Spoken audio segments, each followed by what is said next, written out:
Assalamualaikum warahmatullahi wabarakatuh. Kami dari kelompok yang beranggotakan Afif, Geri, Andrian, Arizal, Dava, dan Muhammad Afrizal.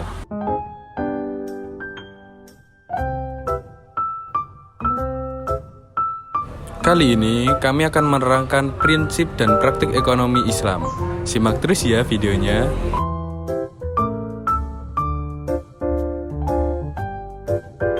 Tujuan pembelajaran kali ini adalah menelaah prinsip-prinsip dan praktik ekonomi dalam Islam, serta mengimplementasikan prinsip-prinsip dan praktik ekonomi dalam Islam.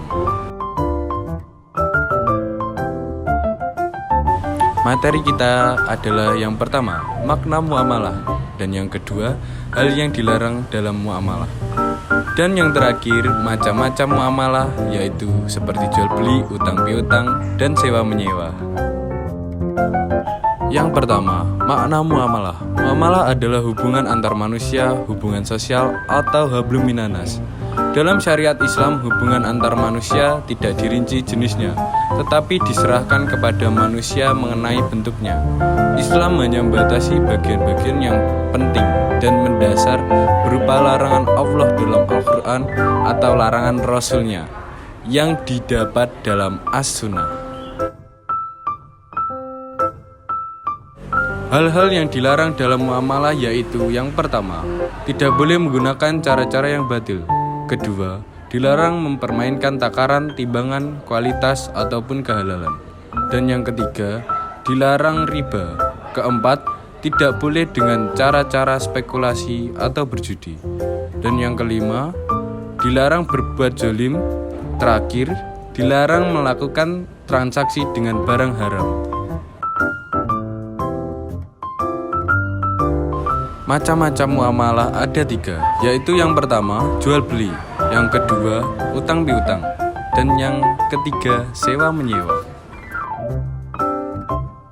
Makna jual beli. Jual beli menurut Imam Nawawi dalam Al-Majmu mengatakan, jual beli adalah pertukaran harta dengan harta untuk kepemilikan, menukar barang dengan barang atau barang dengan uang dengan jalan melepaskan hak milik atas dasar saling merelakan.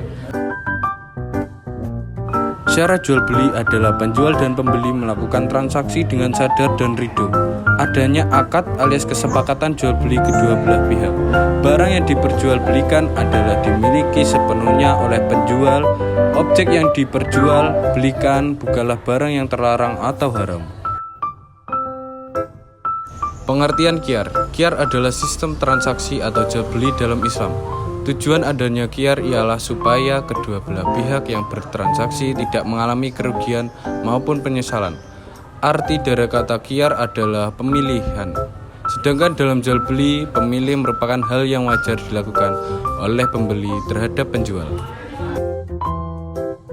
Yang kedua, riba. Riba adalah istilah yang berasal dari bahasa Arab yang berarti kelebihan atau tambahan.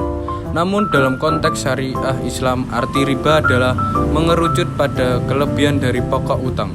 Kelebihan dari pokok utang inilah yang membedakan riba dengan transaksi jual beli yang dikenal dengan ribun atau laba, di mana kelebihan berasal dari selisih dalam jual beli. Yang ketiga, utang piutang. Utang piutang merupakan akad transaksi ekonomi yang mengandung nilai ta'awun, dalam tanda kutip tolong-menolong. Dengan demikian, utang piutang dapat dikatakan sebagai ibadah sosial yang dalam pandangan Islam juga mendapatkan porsi tersendiri.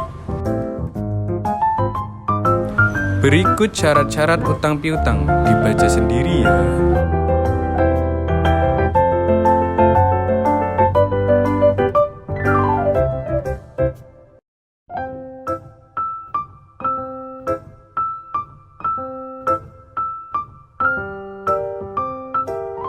Sewa menyewa. Sewa menyewa dalam fikih Islam disebut ijarah. Artinya, imbalan yang harus diterima oleh seseorang atas jasa yang diberikannya. Jasa di sini berupa penyediaan tenaga dan pikiran, tempat tinggal atau hewan. Dasar hukum ijarah dalam firman Allah SWT. Syarat sewa menyewa berikut. Yang menyewakan dan yang menyewa harus telah balik dan berakal sehat. Sewa menyewa dilangsungkan atas kemauan masing-masing. bukan karena dipaksa. Barang tersebut menjadi hak sepenuhnya orang yang menyewa atau walinya. Terima kasih sudah menonton video materi kami. Semoga bermanfaat. Jangan lupa like, comment, and subscribe. Assalamualaikum warahmatullahi wabarakatuh.